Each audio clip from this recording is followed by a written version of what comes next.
নমস্কার। সৌমেন সরকার বলছি, ক্যাম্পাস প্লাসের একটি নতুন প্রতিবেদনে আপনাদের সবাইকে স্বাগত। আজকে স্ক্রিনে যাদেরকে দেখতে পাচ্ছেন তারা দুজনেই অতিশয় উচ্চশিক্ষিত, মানে যাকে বলে শিক্ষার চূড়ান্ত পর্যায়ে তারা ছিলেন, এবং দুজনেই শিক্ষা জগতের সঙ্গে অঙ্গাঙ্গিভাবে জড়িত সারা জীবন। তা এনাদের দুজনকে নিয়ে আসার একটা কারণ হচ্ছে যে আজকে অনেক জায়গাতেই আমরা দেখেছি যে বিভিন্ন অফিসেও যারা কাজ টাজ করেন তাদের মধ্যে অনেকের ডক্টরেট ডিগ্রি আছে। মাঝে মাঝে মনে হতো যে আমাদের যে ছাত্র অবস্থা ছিল তখন ডক্টরেটের যে ব্যাপারটা ছিল, আর এখন ডক্টরেটটা যে জায়গাতে চলে এসেছে, অবভিয়াসলি একটা বিশাল একটা পরিবর্তন কিন্তু আমরা দেখতে পাচ্ছি। তার মানে এই নয় যে পুরোনো কালে সব শোনা ছিল আর এখন সেটা নয়, তা নয়। কিন্তু ব্যাপারটা হচ্ছে তার মধ্যে কিছু না কিছু তো পরিবর্তন একটা ঘটেছে। আহ, কথা প্রসঙ্গে আরো অনেক জায়গাতেই মানে আলোচনা চলে যাবে, কিন্তু তার আগে যাদেরকে ডেকে নিয়ে এসেছি প্রথমে তাদের সম্পর্কে একটুখানি জেনে নেওয়া যাক। বাঁ দিকে রয়েছে ডক্টর মধুমিতা ভট্টাচার্য। মধুমিতা, প্লিজ। আমি মধুমিতা ভট্টাচার্য। আমি বিশ্বভারতী থেকে বিএসসি এমএসসি এবং পরে পিএইচডি কমপ্লিট করেছিলাম বটানি ডিপার্টমেন্টে। পিএইচডিতে আমার সাবজেক্ট ছিল টিস্যু কালচার, খুবই অ্যাডভান্স একটা সাবজেক্ট ছিল তখন। এখন ওটা নিয়ে অনেক কাজ হচ্ছে ডেফিনেটলি। তো আমি শিক্ষা জগতের সঙ্গেই ছিলাম, যদিও আমি কলেজে কাজ করিনি, কিন্তু স্কুলে আমার মনে হয়েছে যে স্কুলে বাচ্চাদের তৈরি করাটা খুব একটা দরকারি দায়িত্বপূর্ণ কাজ একটা। তো সেখানে আমি প্রিন্সিপালের পোস্ট থেকে রিটায়ার করেছি, সম্প্রতি 1 বছর হলো অবশ্য রিটায়ার করেছি। কিন্তু যোগাযোগ আমার সবসময়ই ছিল। বিভিন্ন বন্ধুরা আছেন বা সিনিয়র দিদিরা আছেন, দাদারা আছেন, যেমন শিবানিদিও আছে, রিসার্চ জগতের সঙ্গে যুক্ত। কাজে কিছুটা আহ ওয়াকিবহাল আমিও এই সম্পর্কে। তো আজকে এই টপিকটা নিয়ে আলোচনা হচ্ছে দেখে আমার খুব ভালো লাগছে। সৌমেন দাকে আমার অনেক ধন্যবাদ জন্য। আহ আর শুভ সন্ধ্যা জানাই সবাইকে। শুভ সন্ধ্যা শিবানিদিও। এবারে আসবো আরেকজন যিনি রয়েছেন, doctor Shivani, retired professor doctor Shivani Chowdhury. শিবানীদি সম্পর্কে আমি নিজে দু একটা কথা বলে নেই। শিবানীদি বিশ্বভারতী থেকে পোস্ট ডক্টরাল, বিশ্বভারতী থেকেই উনি এমএসসি করেছেন বোটানিতে, এবং না, পিএইচডি না, না, জুলজি। না, জুলজি। জুলজিতে। হুম। তো তারপরে তারপরে পোস্ট ডক্টরেট করেছেন কানাডা এবং ইউএসএতে। 5 বছর বর্ধমান উইমেন্স কলেজে উনি অ্যাসিস্ট্যান্ট প্রফেসর ছিলেন। তারপর বিশ্বভারতীতে জয়েন করেন এবং সেইখান থেকে রিটায়ার করেছেন অ্যাজ প্রফেসর ইন 2021, এবং 15 জন স্টুডেন্টের তিনি রিসার্চ সুপারভাইজ করেছেন। তাই এই হচ্ছে দুজনের রেঞ্জ। কাজে বুঝতে পারছেন যে এদের থেকে বেশি যোগ্য প্যানেল কিন্তু আমাদের পক্ষে পাওয়া সম্ভব নয়। যে আজকে শিক্ষা জগতে যাদেরকে দেখতে পাচ্ছি যে এই বিশাল একটা ভিড় উচ্চশিক্ষাতে, অনেকেরই হয়তো উচ্চশিক্ষাতে আসার প্রয়োজন বা যোগ্যতা হয়তো নেই, কিন্তু তা সত্ত্বেও তারা এসেছেন। কেন, কি ব্যাপার, এটা একটু বোঝার চেষ্টা করছি, এবং তার সঙ্গে কিছুটা পরিমাণে কোনো রকম কিছু পরিবর্তনের ব্যাপার যদি কিছু তাদের মনে থেকে থাকে যে কি হলে কি হয়, সেটাও জানার চেষ্টা করব। প্রথমে বেসিক থেকে শুরু করে মধুমিতাকে দিয়ে শুরু করি। মধুমিতা, যে স্কুলে যে পাঠ্যক্রম যেগুলো আছে, সেই স্কুলের পাঠ্যক্রম কি এমনই যে তাদেরকে স্কুল পাশ করার পরে, আই মিন, যদি 12 ক্লাস থেকে যদি স্ট্যান্ডার্ড ধরি, 12 ক্লাসের পরে তাদেরকে মানে উচ্চশিক্ষার অঙ্গনে কেন যেতে হয়? এটা কি বেকারিত্ব দূর করার কারণে, না তাদের যে ভোকেশনাল বা প্রফেশনাল ট্রেনিং এর অভাবে? এটা কি মনে হয়েছে? আহ আমি প্রথমে বলি যে এখন উচ্চশিক্ষার যে ধরনের সিলেবাস তৈরি হয় সেগুলো কিন্তু অনেক ভেবেচিন্তে নানা রকম এক্সপেরিমেন্টাল বা নানা রকম, যাতে ওরা বাচ্চারা যাতে আরো ব্রডার অ্যাসপেক্টে যেতে পারে সেইভাবে তৈরি করা হয় সাধারণত। কিন্তু আমি দেখেছি যে অনেকেই আছে নানান রকম সব অনেকেরই তো ধরুন ধরো যে ইঞ্জিনিয়ারিং বা ডক্টর হওয়া এগুলো তো একটা প্রায়োরিটি থাকেই, কিন্তু জেনারেল লাইনে গিয়ে তারপর পিএইচডিতে যাওয়াটা সেটা কিন্তু একটা ট্রেন্ড একটা ডেফিনেটলি আছে। আহ, যারা জেনারেল লাইনে যায় আর কি, কিন্তু জেনারেল লাইনে পড়ার পরেও কিছু আছে যারা স্কুলে পড়াবো এরকমটাই ভেবে নেয়, তারপরে বিএসসি বা এমএসসি করে তারপরে বিএড করে স্কুলের দিকে চলে আসে। আবার কিছু আছে যারা পিএইচডি দিকে চলে যায়। ভালো ছেলে মেয়ে যে যাচ্ছে না এমন কথা নয়, আমি মনে করি না যে ভালো ছেলে মেয়ে একেবারেই যাচ্ছে না, শিবানী দিয়ে হয়তো আরো ভালো বলতে পারবে।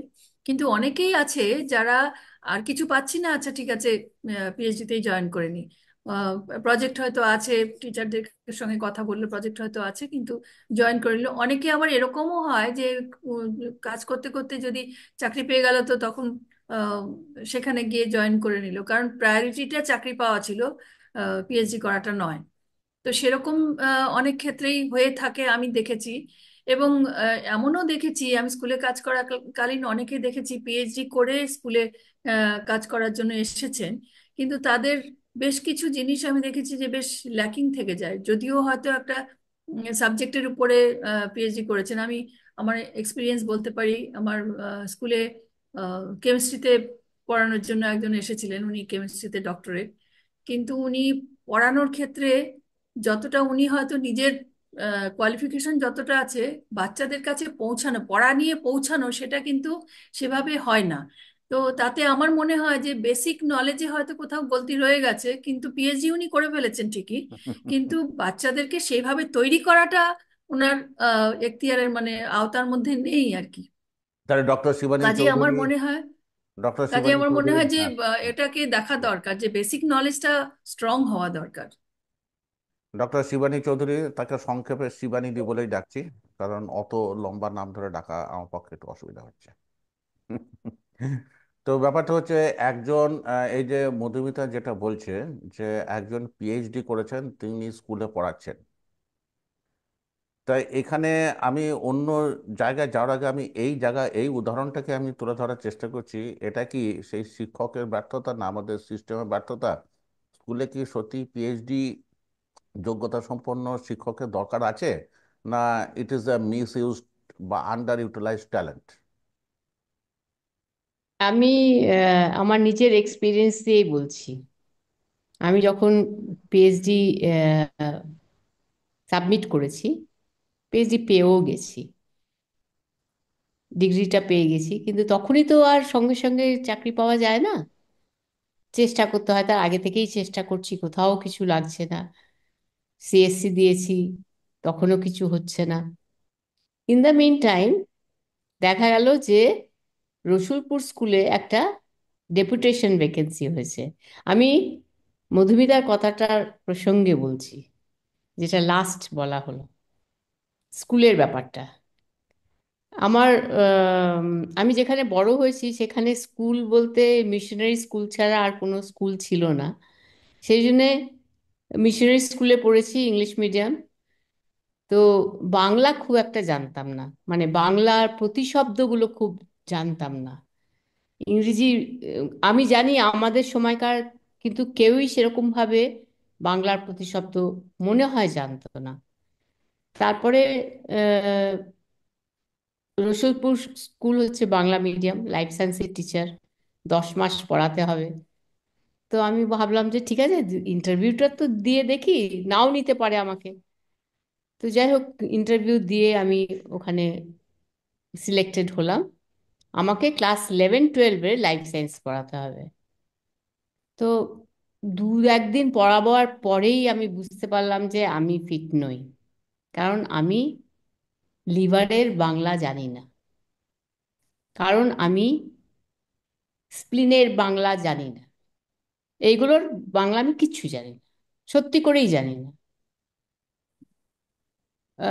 সব্যসাচী, সৌমেন হয়তো জানবে, ডক্টর বড়ুয়া, প্রফেসর বড়ুয়া বলে বর্ধমান ইউনিভার্সিটির একজন খুব নামকরা হুম, প্রফেসর ছিলেন।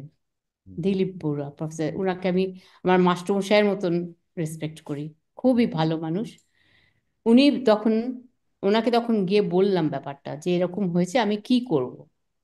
তখন উনি আমাকে বললেন যে দেখো, আজকে যদি তুমি যকৃৎ বলো, বাংলাতে বুঝবে, হয়তো হিন্দিতেও বুঝবে, কিন্তু তুমি যদি আরো একটু দূরে যাও, সেখানে কিন্তু বুঝবে না, আমাদের দেশেই বুঝবে না, সেখানে তোমাকে লিভার বললে কিন্তু বুঝবে। তাহলে তোমাকে বলতে হবে ওই স্কুলের ক্লাসের 11-12-এর ছেলে মেয়েদের যে আমি তোমাদের ইংরেজিটা শেখাবো, তোমরা আমাকে বাংলাটা শেখাবে। তাহলে দেখবে ওরা ইংরেজিটা শিখে যাবে, তুমি বাংলাটা শিখে যাবে। তো আমি দেখলাম এটা তো খুব ভালো জিনিস স্যার বললেন আমাকে। আমি গিয়ে ওইটা বললাম এবং পুরো 10 মাসই ক্লাস করলাম ওখানে। ওরাও খুব হৈ হৈ করে সেটা মেনে নিল যে হ্যাঁ ঠিক, এটা তো আপনি ঠিক বলেছেন। তো মাস্টারমশাইরা যদি তাদের মাস্টারমশাইদের কাছ থেকেও একটুখানি পরামর্শ নেন, পিএইচডি হয়ে গেছি বলে যে বিরাট কিছু হয়ে গেলাম সেটা না ভেবে, তাহলে কিন্তু আমার মনে হয় কোথাও কোথাও এই প্রবলেমগুলো সলভ করা যায়। আর একটা মধুমিতাকে, জিনিস সেটা, আচ্ছা আচ্ছা আচ্ছা, হ্যাঁ, বলুন। আরেকটা জিনিস যেটা মধুমিতা বলল, যে এই যে চাকরি পাচ্ছি না, ঠিক আছে, তাহলে এটা করি কিছুদিন। এটাও কিন্তু উম, খুব বেশি আজকাল নজরে পড়ছে, খুব বেশি। এটা অ্যাটলিস্ট 3-4 বছর তো পকেট মানিটা হয়ে যাবে। যতটাই হোক এখন ফেলোশিপ অনেকটা বেড়েছে, আমাদের সময় 400 টাকা, তারপর 700 টাকা ছিল, এখন অনেকটা বেড়ে গেছে, অনেক, একটা ফ্যামিলি চলার মতন ফেলোশিপ হয়ে গেছে। ফেলোশিপ। হুম। তো সেটা মধুমিতাকে কিন্তু জিজ্ঞাসা করি, একটা মধুমিতাকে জিজ্ঞেস করি, হুম কারণ তোমার কাছে আমি আরো আসবো আরো হায়ার লেভেলের ব্যাপারটা জানার জন্য।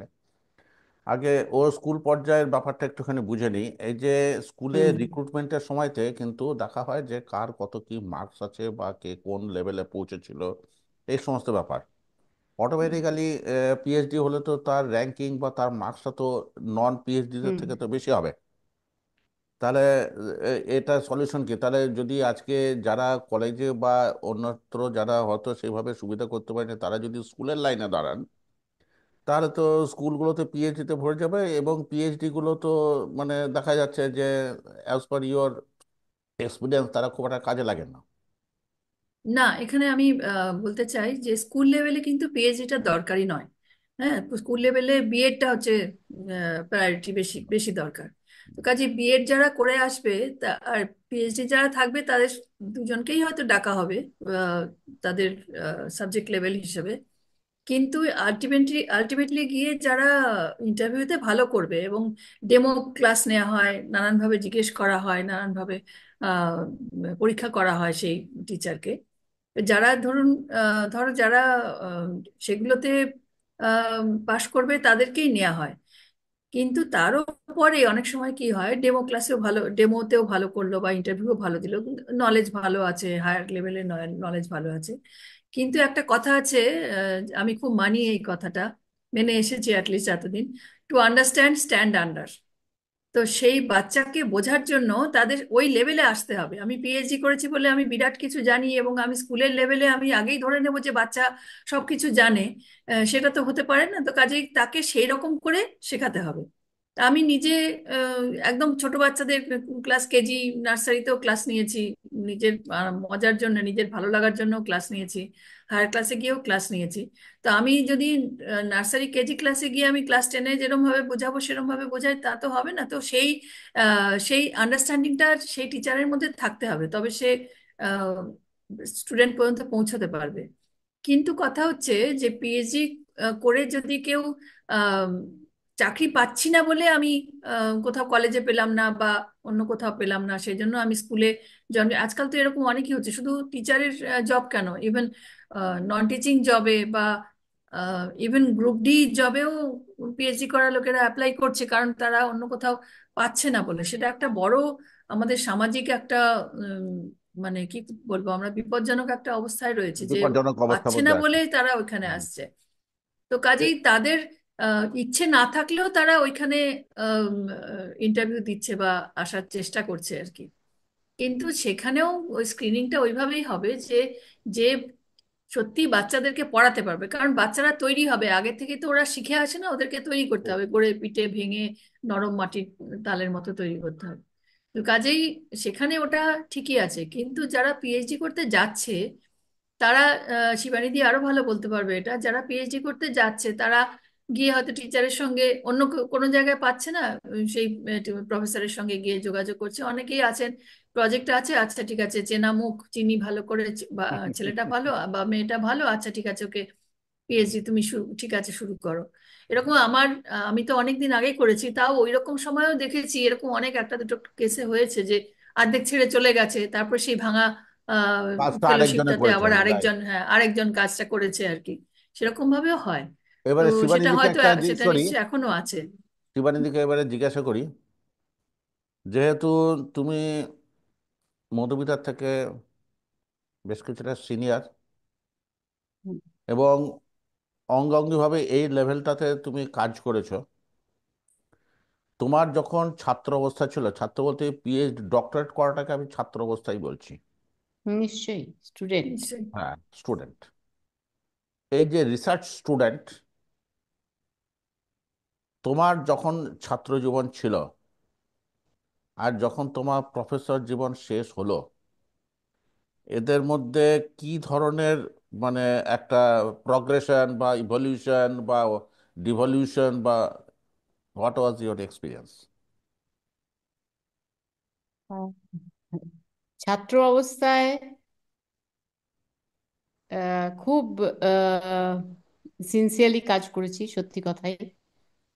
আহ, আর মানে আমি যে কাজটা করি সেটা খুব সিনসিয়ারলি করি, ফাঁকি টাকি মারি না খুব একটা। যতটা পারি নিজে, নিজে যতটা জানি সেটা চেষ্টা করি করার। স্টুডেন্ট লাইফেও তাই করেছি। চেষ্টা করতাম যতটা জানার। আমাদের সময় তো ইন্টারনেট বা এই ফেসিলিটিগুলো ছিলই না, জানতামই না যে কোনোদিন এটা হতে পারে। তো তার জন্যে যা কাজ করতে হতো, যতগুলো যেরকম ভাবে আমরা পেপার আনাতাম সেই সময়, বাই পোস্ট পেপার আসতো, সেই কোনো কোনো পেপার আসতোই না, তারপর হয়তো লাইব্রেরি যেতাম আমরা কলকাতাতে, সেইখান থেকে যদি জেরক্সের পয়সা না কুলোতো তখন লিখেই নিতাম যা যা ইয়ে করে। এই কাজগুলো কিন্তু আমরা করেছি, মানে তখন অনেক মোবাইলও এফার্ট ছিল না, দিয়েছি। কিছু না, সেই মোবাইলও ছিল কোথায় না, ফোনও ছিল না, কলকাতায় কিছু গিয়ে না। গিয়ে, হ্যাঁ, কলকাতায় গিয়ে হ্যাঁ, গিয়ে লাইব্রেরিতে ঠিক, ঘুরে ঘুরে আমাদের কোথায় কাজ বসে, করতে হতো। কোথায় যাদবপুর, নানা জায়গায় ঘুরে ঘুরে হ্যাঁ, কাজ করতে হতো। ঠিক, ঠিক। তো এগুলো করেছি, এখন খুবই সিনসিয়ারলি করেছি। আর কাজটাও খুব সিনসিয়ারলি করেছি, যেরকম ভাবে সুপারভাইজার বলেছেন ঠিক সেরকম ভাবেই ওনাদের যেরকম ভাবে দেখিয়ে দিয়েছেন যে এই কাজটা এতবার রিপিট করতে হবে, সেটাও করেছি। তো তাতে হয়তো পারমিশন নিয়ে রাত্রিবেলাও কাজ করতে হয়েছে।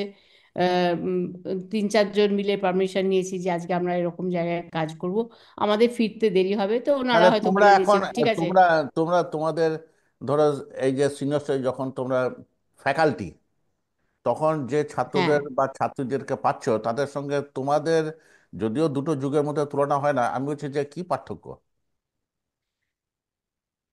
পার্থক্য তো বিরাট একটা। এখন যেটা ছেলেমেয়েরা মানে বলার সঙ্গে সঙ্গে পেয়ে যায়, একটা যে কোনো পেপার বলতে গেলেই সেটা সঙ্গে সঙ্গে ওরা বার করে দেয়, এই যে পেপারটা পেয়ে গেলাম। এই জিনিসটা কিন্তু উম আমাদের মধ্যে ওই আনন্দটাও যে ছিল যে কলকাতায় আছি, সেটাও একটা বিরাট ব্যাপার ছিল যে কলকাতায় আছি একা এখন একা খুঁজে বার কি। করা, আর খুঁজে বের করা, এরা তো নাম দিচ্ছে, ইয়ার দিচ্ছে, ভলিউম দিচ্ছে, গুগলে পেয়ে যাচ্ছে। হ্যাঁ, সঙ্গে সঙ্গে পেয়ে যাচ্ছে। তো ঠিক আছে, অ্যাডভান্স হচ্ছে, অ্যাডভান্স তো না, হবেই এটা সব তো হচ্ছে, কিছু। এটা এটা এটা তো হচ্ছে ফেসিলিটি বা সোর্সিং এর ব্যাপার, হ্যাঁ, যে আমি হ্যাঁ, হ্যাঁ, কোনখান থেকে হ্যাঁ, কি পাচ্ছি বা না পাচ্ছি। আমার কথা হচ্ছে হ্যাঁ, ডেডিকেশন, ডিসিপ্লিন, হ্যাঁ, হ্যাঁ, হ্যাঁ, মানে হ্যাঁ, সেন্স অফ পারপাস, এই যে কতগুলো ব্যাপার আছে, যে আমি এখানে রিসার্চ করতে গেছি, একটা জিনিস হ্যাঁ, আমার মাথার মধ্যে ঘুরছে সেই জন্যই তো, না অল্প ঠিক। সময়ের মধ্যে আমি একটা ডিগ্রি টিগ্রি করে নিয়ে এসে যদি তারপর দেখা যাবে যে আমি দুটো স্কুলে দিকই বা আছে, দু স্কুলে বা রকম ব্যাংকে চলে স্টুডেন্ট গেলাম। আছে। সেটাই বলছি। না, দু রকমের স্টুডেন্ট আছে। হুম। একজন যারা এর পরেও কাজ করতে চায়, আর একজন তাদের মানে যারা তারা যখন ভর্তি হয় না তখনই বোঝা যায় যে কে কোন দিকে যেতে চাইছে। হ্যাঁ হ্যাঁ হ্যাঁ, সেইটাই কেউ, সেইটাই। হ্যাঁ, একদম পুরো মানে যারা মাস্টারমশাই তারা ঠিক বুঝতে পারে যে এরা কি চাইছে। কোনো কোনো স্টুডেন্ট যে খুব তাড়াতাড়ি কাজ করছে, বা তাড়াতাড়ি বলবো না, মানে কাজটা হলো কি হলো না সে একটা রিপোর্ট দিয়ে দিচ্ছে, এবং সে চাইছে যে আমার কাজটা হয়ে যাক, এরপরে আমি কোনো একটা চাকরি করব। বা যেটা মধুমিতা প্রথমেই বলেছিল, যে অনেকে আছে যে কাজটা করলাম কি করলাম না, ইন দ্য মিন টাইমে আমি একটা চাকরি পেলাম, চাকরিটা আরম্ভ করে দিলাম। এইটা তখন কিন্তু মাস্টারমশাইয়ের খুব বিপদ হয় মাঝপথে। চাকরি মাস্টারমশাই বলতে গাইড, মাস্টারমশাই বলতে গাইড। হ্যাঁ হ্যাঁ হ্যাঁ হ্যাঁ, সুপারভাইজার। তোমার ভাই। তার অসুবিধা হয় এই জন্যেই যে সেই কাজটা কিন্তু কমপ্লিট হলো না, আর্ধেকটা কাজ করে সে হয়তো চলে গেল। তারপরে এরকম আমরা সবাই ফেস করি, মানে কেউ ফেস করেনি কেউ বলতে পারবে না, অনেকেই ফেস করে এই জিনিসটা, যে কাজ করতে করতে সে চাকরি পেয়ে গেল, সে চলে গেল। তারপরে যে উম, কাউকে নিয়ে কাজটা করব, সেইটা কিন্তু তখন একটা একটা মুশকিল হয়ে মেসি, যায়। একটা মেসি সিচুয়েশন তৈরি হয়ে যায়। হ্যাঁ যে হ্যাঁ। মানে আর যে নতুন তুমি, আর করে আবার আরেকজনকে নিয়ে আবার সে তো একজনকে ওই নিয়ে জায়গায়, আসতে হ্যাঁ ওই হয়। জায়গা থেকে এক্স্যাক্টলি, তো অর্ধেক জিনিস বুঝতে পারবে না, আবার নতুন করে শুরু ঠিক করা। আবার ঠিক নতুন করে ঠিক। মানে নতুন পুরো করে ব্যাপারটা একটা মুশকিল, হ্যাঁ খুব মুশকিল হয়ে বিশেষ যায়। করে এই এই কাজগুলো যদি কোনো প্রজেক্টের হয়, হুম কোনো হুম। প্রজেক্ট হয়, তখন কিন্তু গভর্নমেন্টের প্রজেক্ট। প্রচন্ড মুশকিল হয়ে যায়, কারণ প্রজেক্টে একটা টাইম বাউন্ড একটা ঠিক ঠিক আহ, ঠিক। এক্স্যাক্টলি। ব্যাপার আচ্ছা আছে। আচ্ছা, এখানে কোনো সেইখানে রকম যদি বন্ড নেওয়া হয় না যে এই এরকম না ব্যাপার? না একটা বন্ড থাকা তো কোনো উচিত তো, একটা বন্ড থাকলে তাহলে তো এটা করা একটা হয়, এটা একটা করা হয় গ্যারান্টি। না। ইউজিসি হিসেবে, ইউজিসি রুল হিসেবে এটা করা যায় না না কিন্তু কাউকে। ইন্টারন্যাশনাল প্রজেক্ট যেগুলো হয়, যেগুলো গভর্নমেন্ট টু না, গভর্নমেন্ট, তাতেও করা যায় না, তাতেও তাতেও পারে। করা যায় না। একদম, মধুমিতার কাছে, এগুলো করা মধুমিতার যায় কাছে না। আসি। একটা এই যে এই যে শিবানিধি যে গল্পটা বললেন, গল্প মানে কি, মানে এটা তো ন্যারেশন যে এক্সপিরিয়েন্স। যেটা যেটা ঘটেছে, সেটা হ্যাঁ হচ্ছে যে তুমি, এক্সপিরিয়েন্সের বলা। হ্যাঁ তুমি যখন চাকরি পেয়েছো, চাকরি বলে যাই হোক, after all it is a job, তোমারও পিএইচডি ডিগ্রি ছিল, কখনো মনে হয়েছে যে আমার পিএইচডিটা এখানে কোনো কাজে লাগছে না? আহ, একটা গল্প বলি। হুম হুম আম, আমি অ্যাকচুয়ালি আমি পিএইচডি করতে করতে একদম থিসিস সাবমিশনের ঠিক আগে আগে আমার আমার বিয়ে হলো। হুম হুম এবং আহ, তারপরে গিয়ে আমি থিসিসটা সাবমিট করেছিলাম। হুম তারপরে আমি চলে গেছিলাম আসামে। হুম তো আসামে ওখানে ডিব্রুগড় ইউনিভার্সিটিতে আমি পোস্ট ডক্টরাল একটা অফার পেয়েছিলাম, তখন প্রজেক্ট একটা ছিল। কিন্তু তখন আমি আইসিএমআর এ একটা প্রজেক্ট পেলাম আর কি। তো আইসিএমআর এমআরএটা আমার বেশি বলে রাখি, ভালো আইসিএমআর লাগলো, মানে হচ্ছে কারণ Indian council of medical research, দর্শকদের মেডিকেল সুবিধার রিসার্চ, জন্য। হ্যাঁ। মানে এইভাবে হ্যাঁ আইসিএমআর বললে একটু অসুবিধা হবে, একটু মানে একটু হ্যাঁ ভেঙে হ্যাঁ। ভেঙে বলতে তো হবে। তো আইসিএমআর ডিব্রুগড়ে খুব ভালো কাজ হচ্ছিল তখন ক্যান্সার রিসার্চের উপর। আমি ক্যান্সার রিসার্চ ল্যাবে আমি জয়েন করেছিলাম ওখানে পোস্ট ডক্টর কাজ করার জন্য। ওরা ডাইরেক্টলি আসাম মেডিকেল কলেজের সঙ্গে, যেগুলো ক্যান্সার রিলেটেড যেগুলো পেশেন্ট যারা থাকতেন আর কি, তাদের সম্বন্ধে ওদের ডিফারেন্ট প্যাথোলজিক্যাল ওইগুলো আমরা অ্যানালিসিস করতাম আর কি। প্লাস আমাদের ল্যাব থেকে কাজ হতো নাগাল্যান্ড বা আহ, আহ, মিজোরাম, মানে নর্থ ইস্টের বিভিন্ন জায়গায় গিয়ে ওরা আমরা স্যাম্পল কালেকশন করতাম আর কি। কারণ ওখানে কিছু জিনিস আছে, ইউনিক কিছু মানে ওদের ইনটেক খাবারের কিছু কতগুলো সিস্টেম আছে, যেটা ওরা, যেহেতু ওখানে পাহাড়ি জায়গা, ওরা শিকার করে মেনলি, তো সেই জন্য ওরা সারা বছর ধরে মাংস বা এগুলো আর কি ওরা জমিয়ে রাখে। তো ওদের একটা এরকম ঘরের মধ্যে একটা চাঙের মতো থাকে আর কি, ওপরে ওগুলো ওরা রেখে দেয় সারা বছর। ওদের ঘরের মাঝখানে একটা আগুন জ্বালানো থাকে, ওদের একটা ধীমে ধীমে হলেও আগুন জ্বলে আর কি, ঠান্ডা জায়গা যেহেতু। তো সেখানে আম, সেখানে ওরা ওই পাইন, মেনলি পাইন কাঠ ওরা ইউজ করে আর কি। তো পাইন কাঠগুলোর মধ্যে কিন্তু তেল জাতীয় জিনিস আছে, ওদের পাইন অয়েলগুলো থাকে। তো সেই ইয়েটার সঙ্গে, আগুনটার সঙ্গে না, ওই ধোঁয়াটার সঙ্গে ওই মাংসগুলোর উপর একটা স্যুটের মানে ঝুলের মানে কালির একটা আস্তরণ হয়ে যায় আর কি। তো দেখা গেছে ওই সব জায়গাগুলো দিয়ে লোকের একটা পার্টিকুলার টাইপের ন্যাসোফ্যারিঞ্জিয়াল কার্সিনোমা, যেটা নাক আর গলার মাঝামাঝি জায়গা দিয়ে ন্যাসোফ্যারিঞ্জিয়াল কার্সিনোমাটা খুব বেশি দেখা গেছে আর কি। তা আমরা ওই কাজটা করতাম, ওখান থেকে ওরা এক্সট্রাক্ট করে পাওয়া যেত আর কি, ওই ওই কেমিক্যালস গুলো ওখানের মধ্যে। তো এই কাজটাতে আমার খুব ইন্টারেস্ট লাগতো, খুব ভালো লাগতো। যেহেতু আমার হাজবেন্ডের ট্রান্সফারেবল জব ছিল, সেহেতু আমাকে ওখান থেকে ছেড়ে চলে যেতে হলো আর কি। পেপার কয়েকটা হয়েছিল, তারপরে এখানে বলে রাখি তাহলে একটু অলমোস্ট অ্যাট দা। একটু ইন্টারজেক্ট করি। এই যে এই মাত্রাটা বললো হাজবেন্ডের জব, তার মানে রিসার্চের সঙ্গে আরেকটা ফ্যাক্টর তাহলে এখানে জড়িত হয়ে গেল, মানে ফ্যামিলি লাইফ। তো বলছি যে হ্যাঁ, তাহলে সেটা তো কিছুটা হয়। না হলেও হতো হয়তো, কিন্তু যে কারণ আমি ওখানে, ওরা সব রকম অফার দিয়েছিল, কোয়ার্টার দিয়েছিল, দিয়েছিল। সেটা আমার প্রায়োরিটি, আমার আর কি। আমি হুম ছেড়ে হুম আসবো না, থাকবো, সেটা একটা প্রায়োরিটি আমার ছিল আর কি। যেহেতু আমি সে সময় ছাড়তে বাধ্য হলাম, আমি এই কথা বলবো না আর কি, আমিই ছাড়লাম আর কি সে সময়। তো সেটা একটা ডেফিনেটলি ইয়ে ছিল। তো প্রজেক্টটা প্রায় শেষের দিকে এসেছিল, কাজেই ওটা আহ, আমি দূরের থেকেই ওই পেপার কয়েকটা তৈরি করলাম আর কি। আর প্রফেসর যিনি ছিলেন উনি বাকিটা উনি শেষ করলেন। তো সেটা একটা কন্টিনিউড প্রসেস চলছিল। তো যাই হোক, তারপরে অন্য অন্য যে যে কোনো জায়গায় গেছি, আমি স্কুলে জয়েন করেছি। স্কুলে যদিও পিএইচডিটা দরকারি ছিল না, কিন্তু ওই যে বললাম, টু আন্ডারস্ট্যান্ড স্ট্যান্ডার্ড, আমি ওটা খুব সারা জীবন আমি ওটা খুব মেনটেন করেছি, আমি নিজে মেনে চলেছি আর কি। তো যার জন্য আমার মনে হয় না আমার স্টুডেন্টদের কখনো সেটা নিয়ে অসুবিধা হয়েছে, এবং পিএইচডিটা কখনো হিন্ড্রান্স কখনো হয়নি আর কি, যে পড়াতে গিয়ে আমি আমার। কিন্তু যে যে জিনিসগুলো আমি পিএইচডিতে যেসব জিনিস, পিএইচডিতে বলবো না, ডিউরিং পড়াশোনা পুরোটাই তো এটা পড়াশোনার মধ্যেই রয়েছে। তো পুরোটাতেই আমরা অনেক জিনিস শিখি, শুধু ল্যাবরেটরি ওয়ার্ক নয়।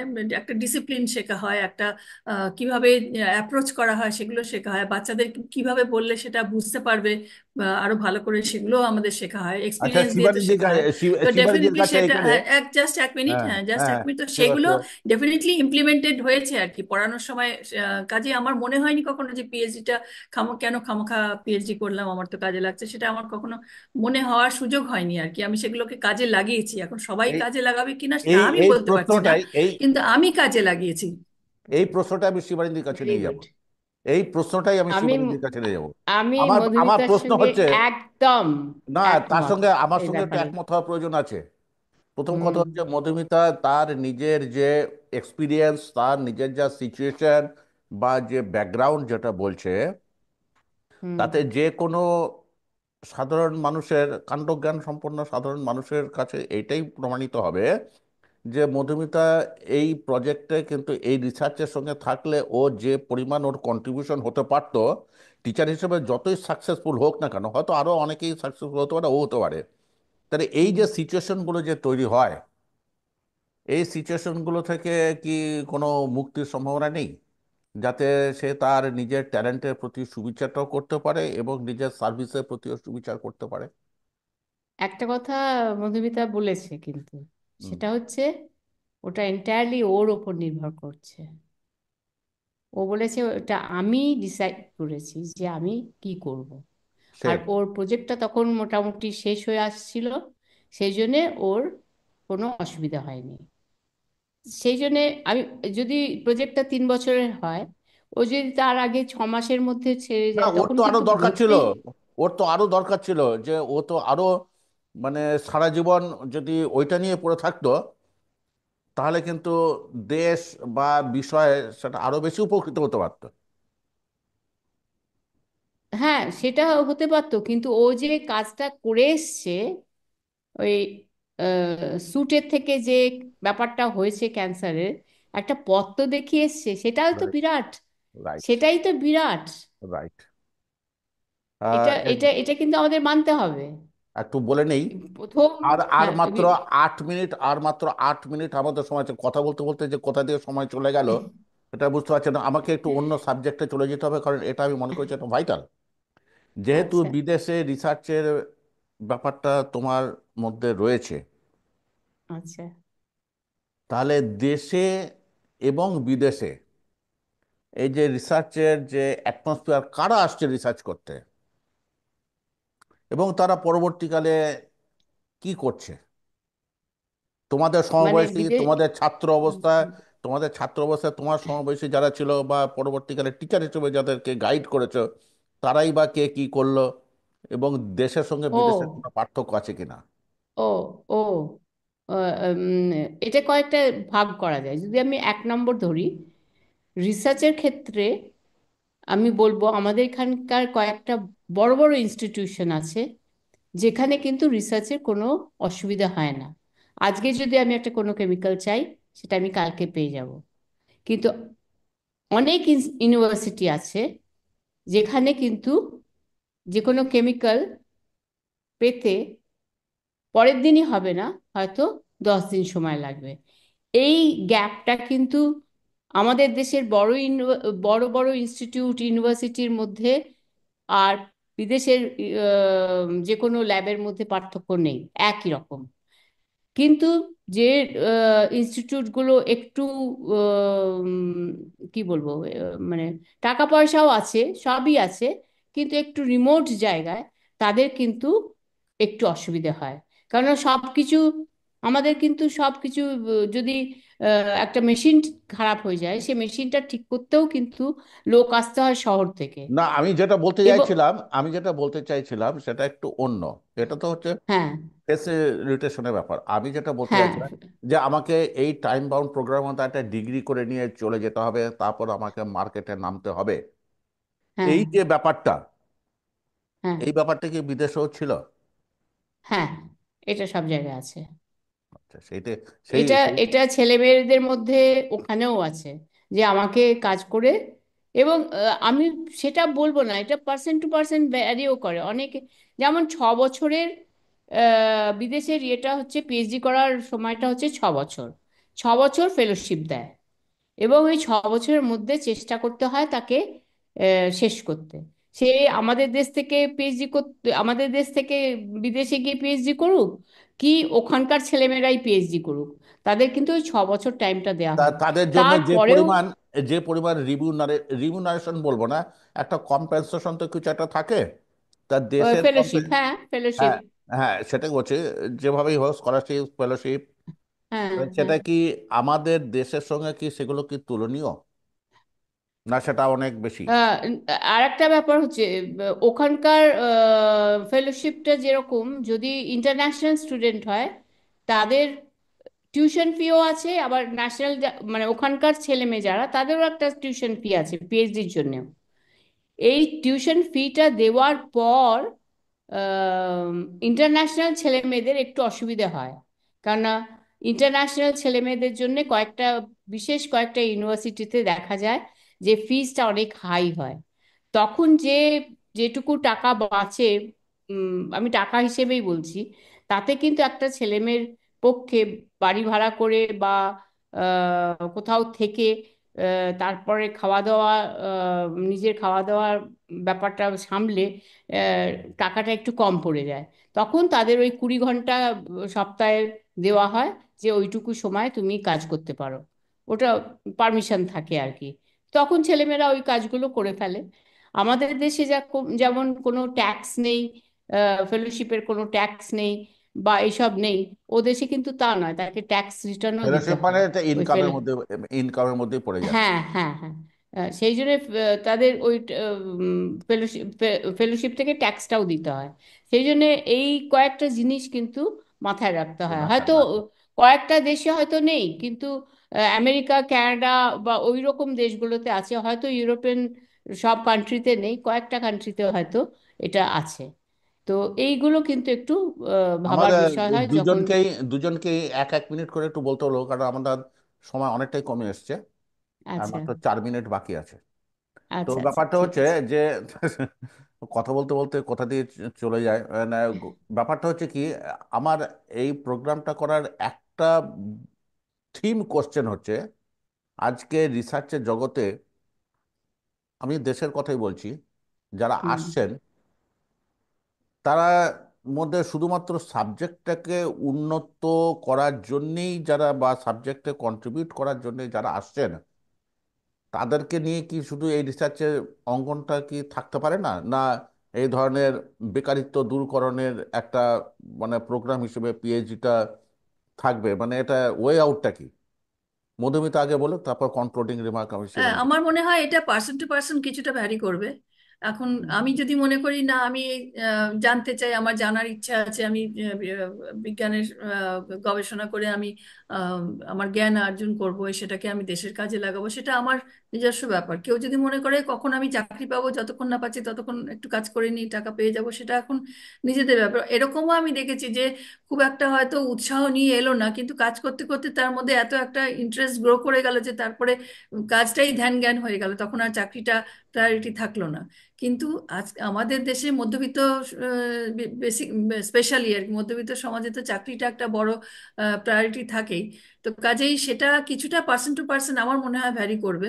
আর আর পার্সন টু পার্সন তো ভ্যারি করবে। গবেষণা করলে, হ্যাঁ, আর গবেষণা করলেই যে বিরাট কলেজে বা ইউনিভার্সিটিতে যেতেই হবে এমন কোনো কথা নেই। বেসিক কাজের জন্য বিদেশেও এরকম অনেক হয়, পিএইচডি করছেন যারা, তারা স্কুলে পড়াচ্ছেন, ইভেন ছোটদের স্কুলেও পড়াচ্ছেন।